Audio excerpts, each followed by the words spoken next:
Good morning, everybody. Welcome to Midwest Market Solutions Market Insider Commentary.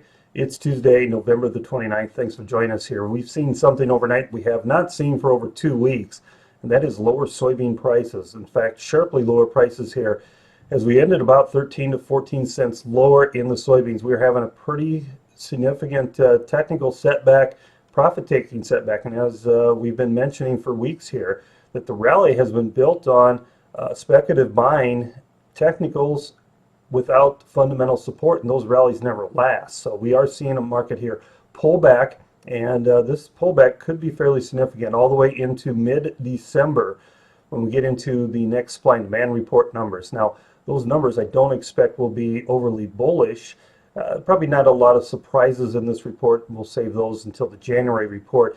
But the USDA does come out with their baseline projections today, and these numbers, given normal weather, have proved to be fairly accurate over the years. Now, normal weather is the key. If we get any type of weather situation, of course, that's not what USDA is talking about today. They're assuming trendline yields, and we'll have some marketing opportunities during the growing season. But this gives us an idea of, given normal conditions, where we're going to be at a year from now as far as ending stocks and supplies of grains. Right now, the world is pretty much awash in supplies. We're not hurting for supplies of corn, soybeans, or wheat, but certainly that can change given some weather scenarios. So if you are looking to re-own soybeans, look for a pullback here in this market into mid-December.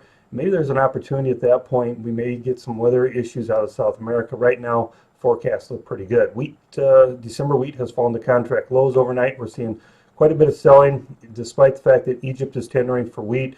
We look for the grains to work their way lower here over the next several weeks, especially corn and wheat should be the weakest links. Cattle market, right on cue as far as seasonals go. We made highs on Friday, could not sustain those highs and closed sharply lower yesterday.